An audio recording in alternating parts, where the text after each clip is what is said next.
Shalom, shalom, que Dieu vous bénisse où que tu sois, que la grâce de l'Éternel te localise dans le nom de Jésus. C'est votre serviteur, apôtre Ferdinand Gouton, la destinée.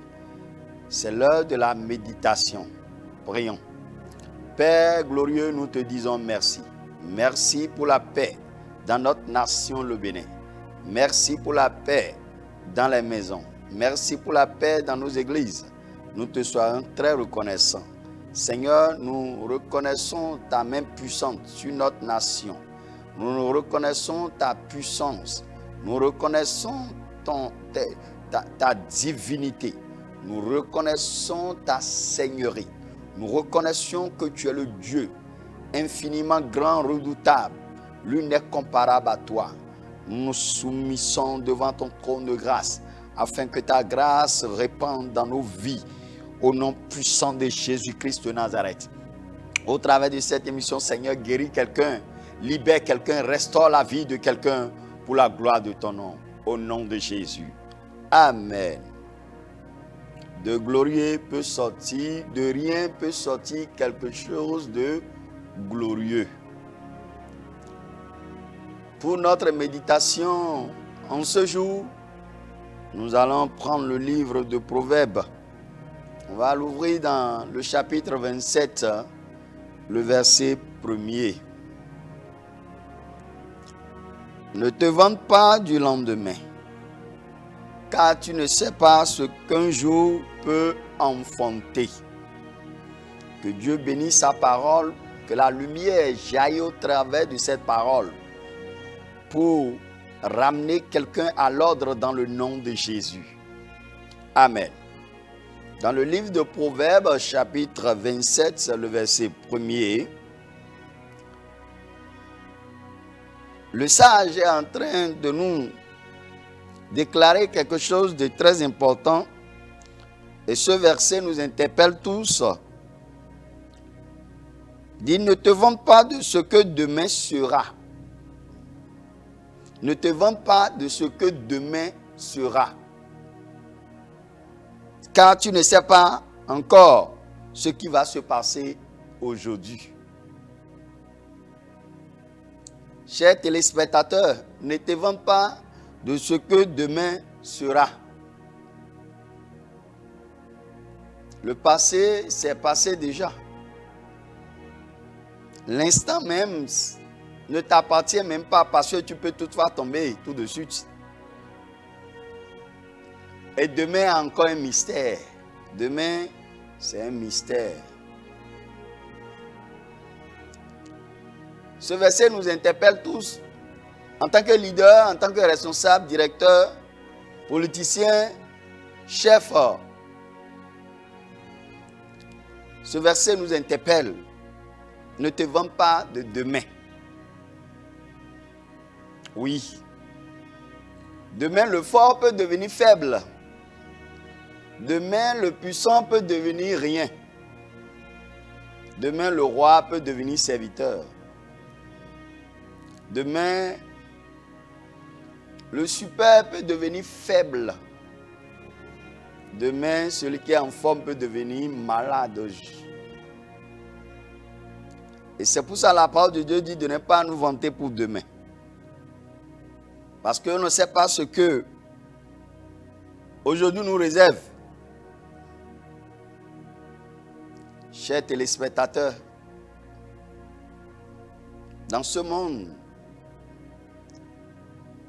que les gens ne s'en rendent même pas compte qu'ils ont un demain qui ne les appartient pas. Quand la grâce de Dieu nous amène à avoir une position, comment on traite ceux qui nous entourent? Comment on traite ceux qui nous entourent? Comment tu traites ceux qui t'entourent? Ceux que tu gères aujourd'hui, comment tu les traites? Oui, celui qui te sert aujourd'hui, il n'est rien aujourd'hui. Mais demain, tu ne sais pas ce qu'il est. La couverture aujourd'hui est rien. C'est à cause de la couverture que toi tu parles, que tu le brises. C'est à cause de la couverture que tu les traites de toutes les manières que tu veux. C'est à cause de la couverture qu'il n'est rien devant toi.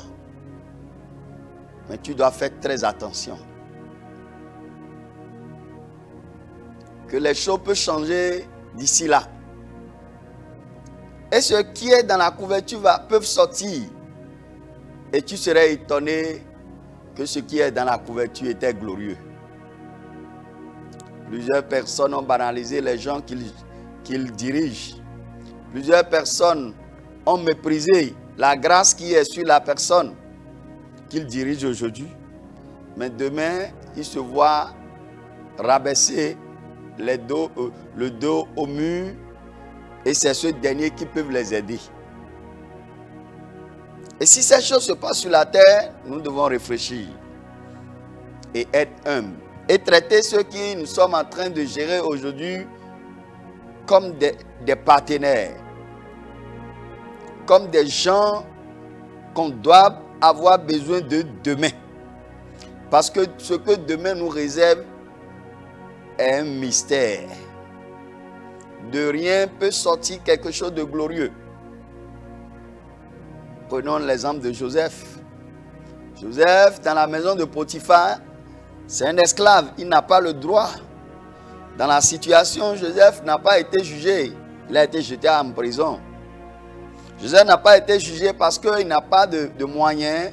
Il n'a pas l'autorité. Il n'a même pas l'argent pour faire appel dans le procès. D'ailleurs, il n'a même pas été jugé pour pouvoir faire appel. Donc, on l'a jeté en prison. Parce qu'il est chef, Potiphar est le chef. Mais Joseph, on le traite comme ça parce qu'il n'est rien. Aujourd'hui, celui que tu traites aujourd'hui, prends garde.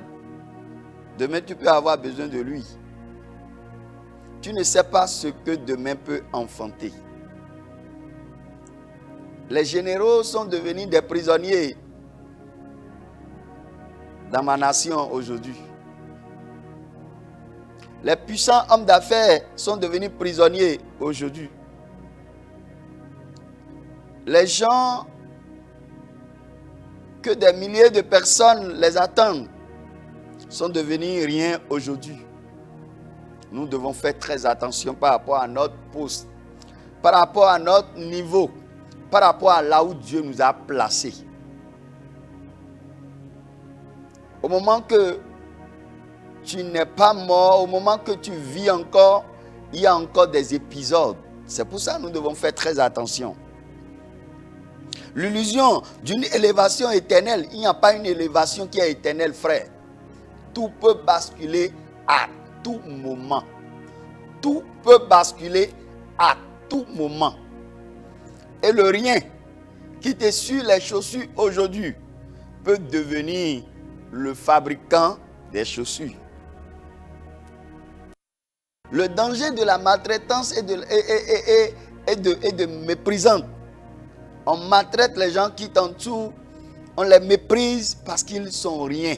C'est un danger, frère. Notre méditation ce matin nous amène à comprendre que le serviteur Joseph qui est à côté de toi peut devenir gouverneur.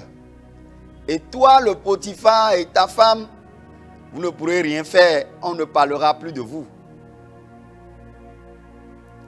Chers téléspectateurs, au moment que Joseph a pris le trône de gouvernance de l'Égypte, où était Potiphar avec sa femme? Il jouait quel rôle? Comment est la relation entre Potiphar, la femme, et Joseph?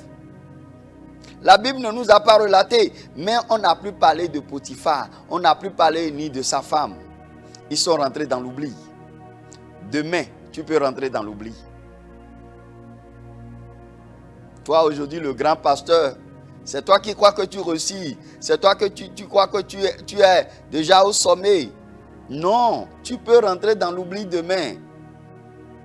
le président, le ministre, le directeur, le DC, le puissant d'aujourd'hui, tu peux rentrer dans l'oubli demain. Et c'est pour ça que nous devons être humbles. L'humilité doit nous gagner. L'humilité doit marcher avec nous. L'humilité doit être notre socle. Parce que demain, tu peux chercher celui qui va te relever et tu n'en trouveras pas. Et c'est pour ça que nous devons être humbles. Dans cette société que tout est possible. Dans cette société que tout peut changer d'un jour au lendemain. Les gens qui avaient des garde-corps au portail, aujourd'hui, n'ont plus de garde-corps au portail. On ne sait même pas que l'avant là, il y avait une autorité qui était restée ici. Tu peux rentrer dans l'oubli. Si tu rentres dans l'oubli, comment tu peux vivre? Si aujourd'hui tu as déjà méprisé ton entourage, si aujourd'hui tu es tout puissant, si aujourd'hui tu ne salues même pas les gens qui sont dans ta vente, si tu rentres dans l'oubli, comment tu peux vivre dans l'avant? Et si on peut méditer ce texte ce matin pour réfléchir un peu par rapport à notre vécu, par rapport à ce que nous sommes en train de vivre actuellement, par rapport à ce que nous sommes en train de, comment nous sommes en train de traiter notre entourage actuellement, que demain, les choses peuvent basculer autrement. Car tu ne sais pas ce qui va se passer aujourd'hui. Que Dieu te bénisse. Ma prière pour quelqu'un, que l'Éternel nous donne le cœur humble, le cœur d'humilité, le cœur de quelqu'un qui est humble, quelqu'un qui peut se sacrifier pour les autres malgré son titre, malgré son niveau, malgré le niveau qu'il a. Que l'Éternel nous donne ce cœur dans le nom de Jésus. Est-ce que tu peux prier avec moi ce matin? Est-ce que tu peux dire, je refuse l'orgueil? Je refuse l'orgueil, je refuse la suffisance qui prétend la chute. Est-ce que tu peux dire ça? Tu peux dire qu'au nom de Jésus, je vais marcher dans l'humilité. Je vais marcher dans l'humilité. Je refuse de brimer mon entourage. L'esprit d'arrogance quitte ma vie. L'esprit de mépris quitte ma vie. Est-ce que tu peux prier? Est-ce que tu peux dire, Seigneur, donne-moi la sagesse de comprendre que demain, je peux rentrer dans l'oubli. Donne-moi la sagesse de comprendre que demain n'est pas pour moi.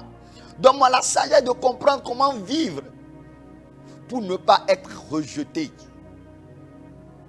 par mes propres que j'avais dirigés aujourd'hui. Donne-moi cette sagesse, Seigneur, au nom de Jésus. Amen.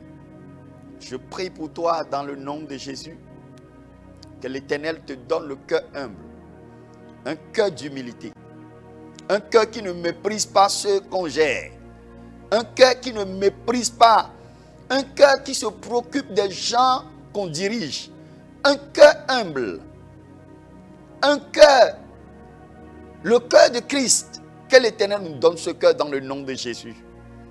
Et je prie que la grâce de l'Éternel se repose sur ta vie, afin que tu sois rempli de la sagesse, en tant que leader, en tant que responsable, que tu sois rempli de la sagesse pour pouvoir être une bénédiction pour ton entourage, dans le nom suprême de Jésus-Christ de Nazareth. Amen.